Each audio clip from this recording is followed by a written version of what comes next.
Kisah motivasi berikut ini merupakan kisah yang unik dan luar biasa.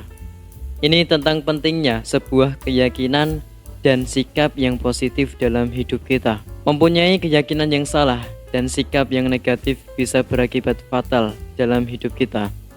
Bahkan ketika kita terjajah oleh keyakinan yang salah tersebut, sampai mati keyakinan itu akan hidup dalam diri kita, baik kita sadari ataupun tidak. Semoga setelah membaca dan merenungi kisah ini, kita semua bisa terinspirasi.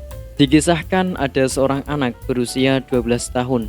Dia dicap sebagai orang yang malas, bodoh, agak terbelakang, dan tidak ada harapan dalam hidupnya. Saat kelas 3 SD, dia dikeluarkan dari sekolah, kemudian pindah ke sekolah yang lain.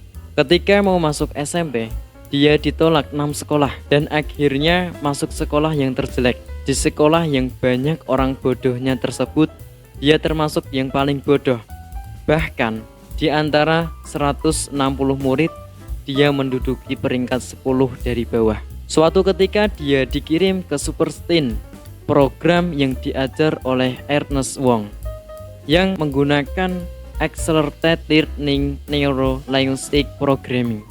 Anak itu ditunjukkan oleh Ernest Wong bahwa semua orang bisa menjadi jenius dan menjadi pemimpin walaupun awalnya goblok sekalipun. Dikatakan oleh sang guru bahwa satu-satunya hal yang bisa menghalangi kita adalah keyakinan yang salah serta sikap yang negatif. Kata-kata sang guru tadi mempengaruhi anak ini. Dia akhirnya memiliki keyakinan bahwa kalau ada orang yang bisa mendapatkan nilai A, berarti dia juga bisa. Untuk pertama kali dalam hidupnya, dia berani menentukan targetnya, yaitu mendapatkan nilai A semua. Goal jangka pendeknya yaitu masuk ke SMA terbaik di negaranya.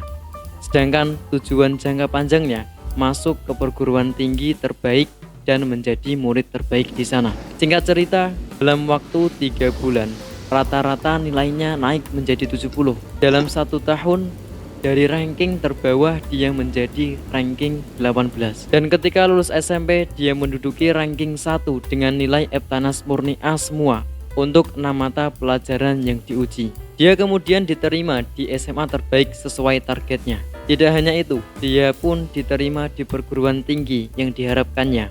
Dan karena di universitas tersebut, setiap tahun dia menjadi juara. Akhirnya dia dimasukkan ke NUS Talent Development Program. Program ini diberikan khusus kepada top 1% mahasiswa yang dianggap jenius. Dan pada umur 20 tahun, dia mempunyai 4 bisnis yang beromset 20 juta US dollar.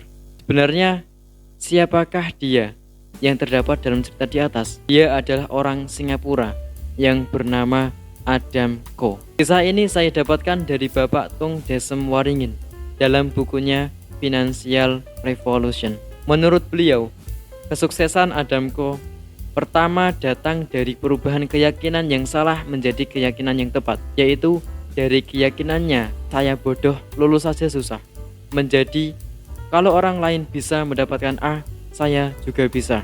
Semoga kisah yang aku bagikan ini dapat menginspirasi untuk kita semua bahwa hidup ini tidak ada yang tidak mungkin. Nothing is impossible. Terima kasih sahabat Ruang Inteligensi. Sampai jumpa di video kita selanjutnya.